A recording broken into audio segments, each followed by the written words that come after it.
ลองเอามาซีนเบิ้งซุกหรือยังเอามีดกัน เห็นบอกเราต้องซื้อนะอันติโตมันนะเวลามันหมุนปุ๊บกล้องก็สิตามมันไปเลยนะ น่าจะสุกแล้วนะสุกแล้วนี่โอ้หอมอ่ะ ชิมดูสิ มันน่าจะร้อนมากแน่เลย เจ้ากับซวบเข้าไปรู้แหละ หอม หอมเมื่อไรครับเป็นแนวกินค่ะบอกลดน้ำหนักแล้วยังไงคะลูกจะไปแอบกินใช่ไหมคะ อร่อย อร่อยมากเลย อร่อยตลอดเลย สุ ฝี กแล้ว มือไผ่ ปิดไฟเลย ไปแล้วพู เดี๋ยวจะให้ลูกลองชิมดู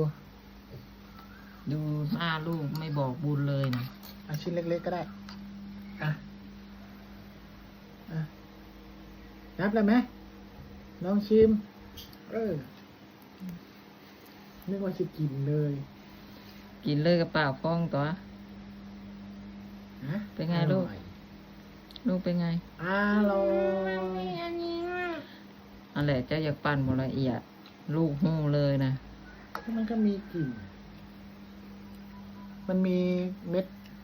ผักชีใช่ไหม พริกไทยจะฮีดเนี่ย ไม่ได้กลิ่นพริกไทยเลยได้กลิ่นแต่ผักชี จะใส่หลาย อร่อยเดียวอ่ะ โบกระจุงหัวหนึ่ง อร่อย แซ่บอยู่ผู้เดียว อร่อยมากกลิ่นข้าวแก้วคักเลย